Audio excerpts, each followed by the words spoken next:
আলহামদুলিল্লাহ ভালো মনের একজন মানুষ পেয়েছি, একজন হাসব্যান্ড পেয়েছি। আলহামদুলিল্লাহ নতুন বাসায় নতুন খাট নিয়ে চলেই আসলাম। হ্যালো এভরিওয়ান, আসসালামু আলাইকুম। কেমন আছো তোমরা সবাই?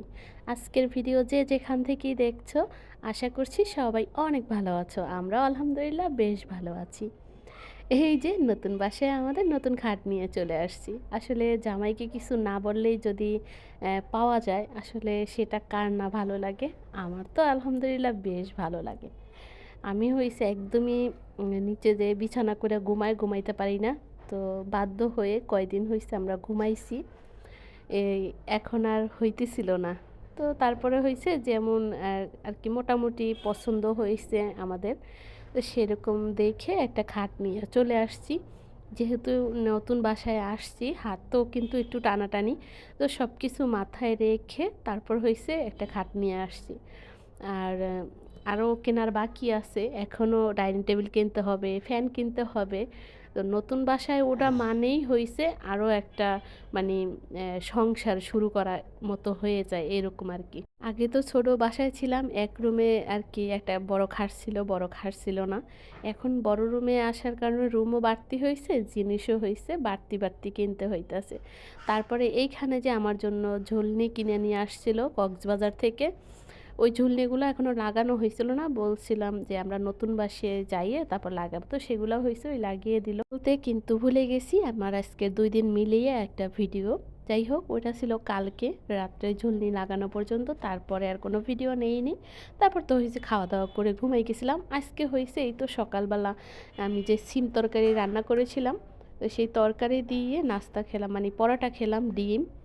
খাওয়া দাওয়া শেষ করে তারপর হইছে আবার বিছানার কাছে চলে আসছি। এই তো আমার সুন্দর খাটটা এখন তো আমার কাছে বেশ ভালো লাগে। আসলে আমি ছোট থেকেই হয়েছে কি নিচে ঘুমাতে পারি না, আমার একটু অসুবিধা হয়। হ্যাঁ, যাই হোক, জান্নাতের বাবা খুব ভালো করে জানে যে আমার মাটিতে ঘুমাইতে সমস্যা হয়। আর সমস্যা বলতে আমি ভয় পাই, এইটাই হচ্ছে আসল কথা। আমি নিচে ঘুমাইতে পারি না, আমার ভয় লাগে। এখন অনেকে বলতেই পারো যে এত বড় মানুষ হয়ে ভয় পায়। আসলে আমি জানি না কেন, কি কারণে। একদিন তো আমাদের সবাইকে মরতে হবে, তাই না? তারপরও আমার কেন নিচে শুইতে ভয় লাগে আমি জানি না।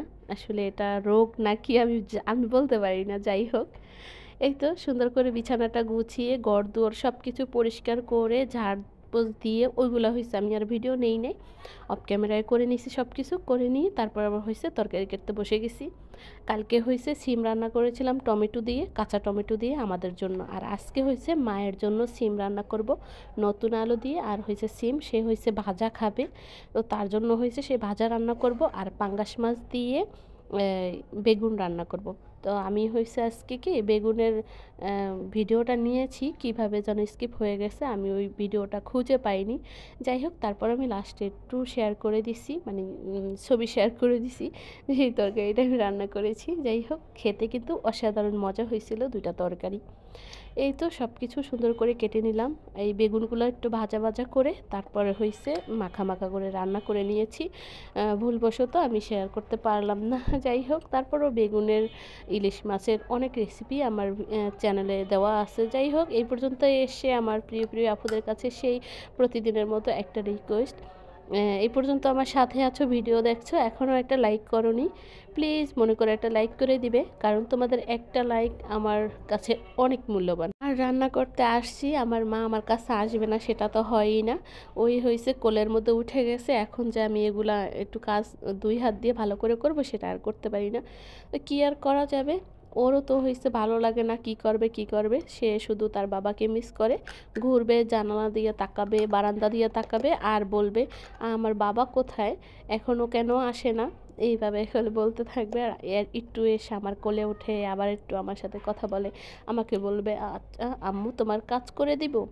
এরকম বলতে থাকবে। যাই হোক, এই তো পাঙ্গাস মাছগুলো একটু লবণ আর হলুদ দিয়ে মাখিয়ে নিচ্ছি। এগুলাকে একটু ভেজে, মূলত বাবুর জন্যই রান্না করা।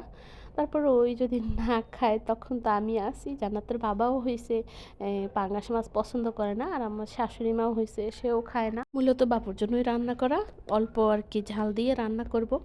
ওই তো একদমই ঝাল খায় না। যদি মাছ ভেজে দেই, মাঝে মাঝেই তো বলি ভেজে দিলেও হইছে, তাকে ধুয়ে দিতে হয়। তো সেইজন্য এরকমভাবেই আরকি রান্না করে নেই। আমরাও খেতে পারবো, ওও খেতে পারবে।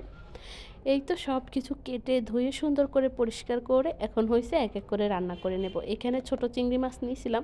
আসলে মাথার ভিতরে খালি ঘুরপাক করে কি দিয়ে কি রান্না করব এই চিন্তা ভাবনা করতে, করতেই দেখা যায় একটা দিয়ে আরেকটা দিয়ে একটা করে রান্না করে ফেলি। এরকম আমার সাথে হয়।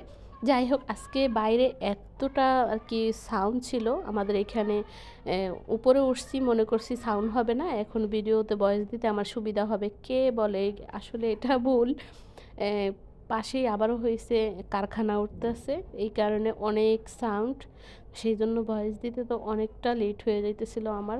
অনেকবার হইছে কাটাকাটি করে আমি হইছে ভয়েস দিতেছিলাম। পাশ থেকে এই তো সিম তরকারিটা বসিয়ে দিছি। এখানে এই মসলাটা সুন্দর করে কষিয়ে নিতেছি। আর ওই পাশে হইছে মাছ ভেজে নিছি। এখন হইছে বেগুনটা আরকি ভাজা বাকি। তো এইখানে এই পাশে আবার আমার এই মশলাটা ভাজা হয়ে গেছে। ২-৩ টা কাঁচামরিচ দিয়ে হলুদ, মরিচ, লবণ যা, যা লাগে আরকি। চিংড়ি মাছ সুন্দর করে কষিয়ে সেদ্ধ করে নিছি প্রেশার কুকারে। তারপরে হইছে এটা দিয়ে দিতেছি। আমি মশলাটা খুব সুন্দর করে কষিয়ে নিছি। এখন তরকারিটা না কষাইলেও হবে। তো আমি এখন একটু ঝোলের পানি দিয়ে দিব। আর পরবর্তীতে মাঝখান দিয়ে আবার উঠিয়ে একটু ধনিয়া পাতা দিয়ে তারপরে হইছে একদম ভাজা, ভাজা করে নিব। আর এই তরকারিটা খেয়ে আমার শাশুড়ি মা তো অনেক বলছে, "মজা হইছে, মজা হইছে।" আর এইখানে হইছে ওই যে সেদ্ধ করা যে পানিটা ওইটাই দিছি। আমি এক্সট্রা কোনো পানি দিলাম না। ইদানিং হইছে আমি এই পানিটাই দিতাছি। কারণ এটা তো আমি ভালো পানি দিছি। তো এটা ফেলে কেন দিব? এটা হইছে ভিটামিন। যাই হোক ওখান থেকে একটু জলের পানি দিয়ে দিলাম। যাই হোক এই ছিল আমার আজকের ভিডিও। তো আজকের ভিডিও কেমন ছিল আমার প্রিয় আপুরা কমেন্ট করে জানাবে। আর লাইক দিতে বলবে না। আর এখন বলছি ফেসবুক পেজ থেকে দেখলে অবশ্যই আমার পেজটা ফলো দিবে এবং একটা লাইক দিয়ে দিবে। আজকের ভিডিও এই পর্যন্ত। আল্লাহ হাফেজ।